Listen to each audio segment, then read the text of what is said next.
हिंसा को खत्म करने के लिए छात्र नेताओं से बिना शर्त बातचीत की पेशकश की थी। शेख हसीना ने कहा था कि मैं आंदोलनकारी छात्रों के साथ बैठकर बात करना चाहती हूँ, मैं कोई संघर्ष नहीं चाहती।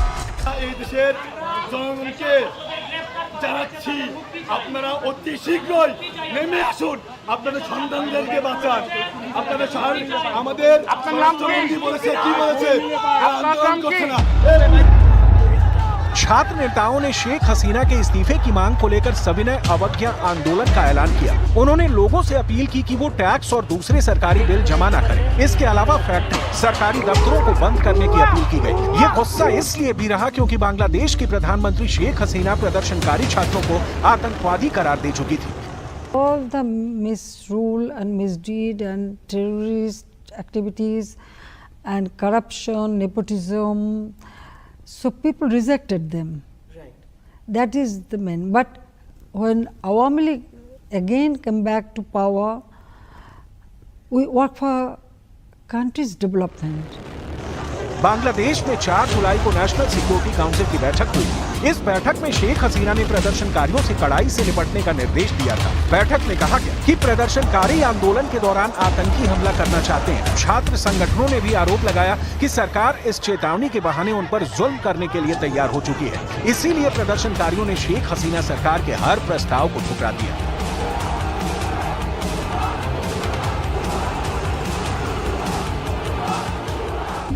इसलिए बांग्लादेश में गुस्सा थमा नहीं। प्रधानमंत्री शेख हसीना के खिलाफ बगावत का मीटर साफ इशारा करता रहा।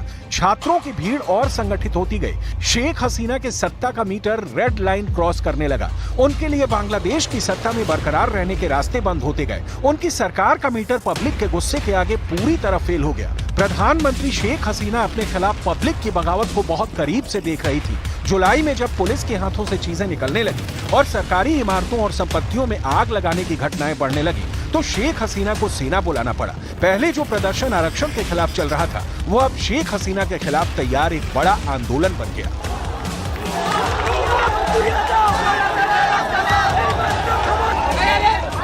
তোমরা কিখানে এমনি আসছো নাকি স্টুডেন্টস বলো ম্যাডাম আমরা বোরহানুদ্দিন কলেজে। বলছে আচ্ছা ঠিক আছে, কেন এসেছো? মার্চ ফর জাস্টিসের জন্য। আমি বলছি আচ্ছা আমরা ঢাকা ইউনিভার্সিটির টিচার, আমরা এখানে দাঁড়িয়েছি, যদি মার্চ করে একসাথে করি। হ্যাঁ জি ম্যাডাম।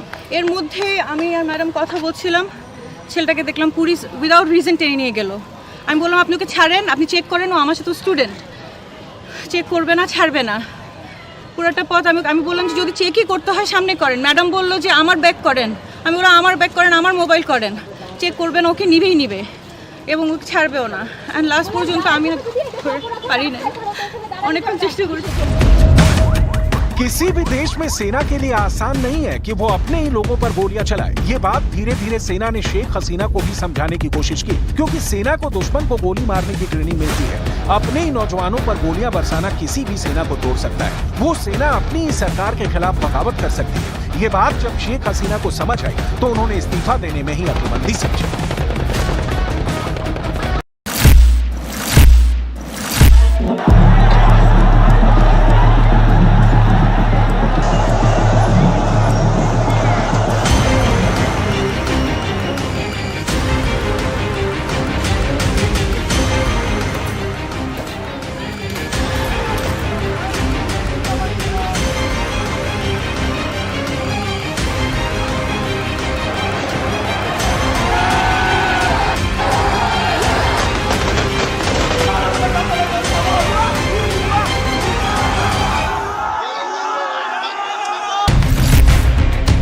पहला हथौड़ा बांग्लादेश के जनक बंग बंधु की मूर्ति पर, दूसरा हथौड़ा बांग्लादेश के लोकतंत्र पर, तीसरा हथौड़ा बांग्लादेश की समूल व्यवस्था पर, चौथा हथौड़ा शेख हसीना सरकार पर। तस्वीरें हिला देने वाली हैं। बांग्लादेश के 53 सालों के इतिहास में ऐसा कभी नहीं हुआ।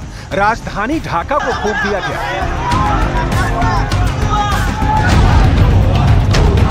हजारों की तादाद में लोग सड़कों पर उतर आए। हिंसा का तांडव जारी है।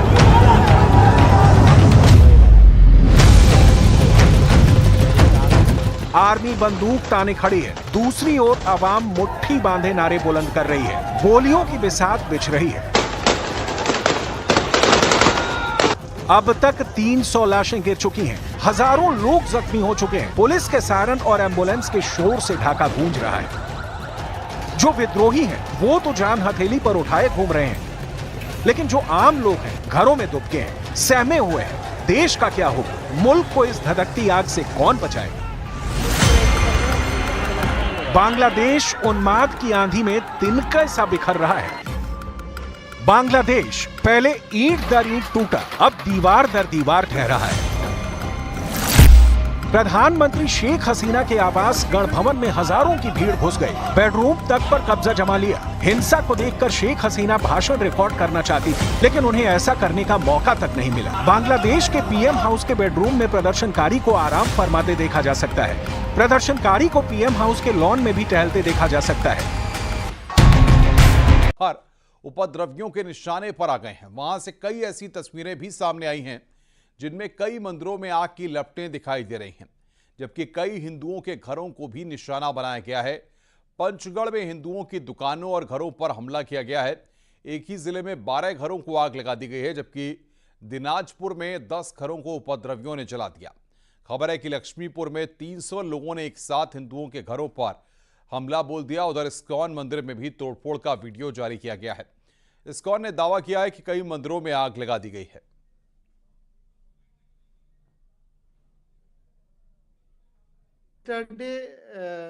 मिडिल नाइट में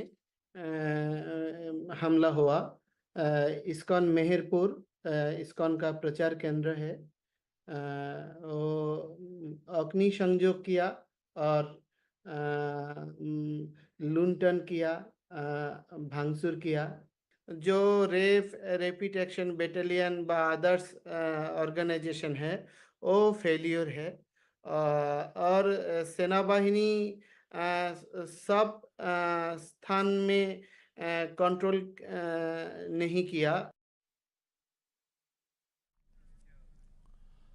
राज्यसभा में विदेश मंत्री एस जयशंकर का बयान आया है। बांग्लादेश के हालात पर नजर बनाए हुए हैं।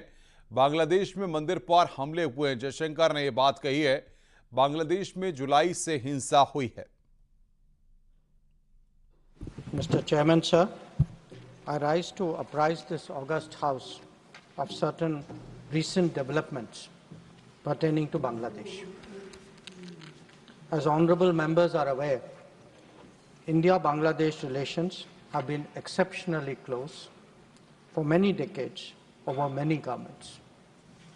Concern about recent violence and instability there is shared across the political spectrum. Since the election in January 2024, there has been considerable tension, deep divides, and growing polarization in Bangladesh politics. This underlying foundation aggravated a student agitation that started in June this year. There was growing violence, including attacks on public buildings and infrastructure, as well as traffic and rail obstruction. The violence continued through the month of July. Throughout this period, we repeatedly counseled restraint and urged that the situation be diffused through dialogue. Similar urgings were made to various political forces with whom we were in touch. So, despite a Supreme Court judgment on 21 July, there was no let-up in the public agitation. Various decisions and actions taken thereafter only exacerbated the situation. The agitation at this stage coalesced around a one-point agenda, that is that the Prime Minister, Sheikh Hasina, should step down. On 4th August, events took a very serious turn.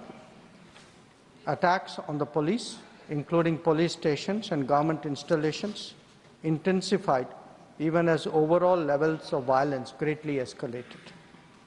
Properties of individuals associated with the regime were torched across the country. What was particularly worrying was that minorities, their businesses and temples also came under attack at multiple locations. The full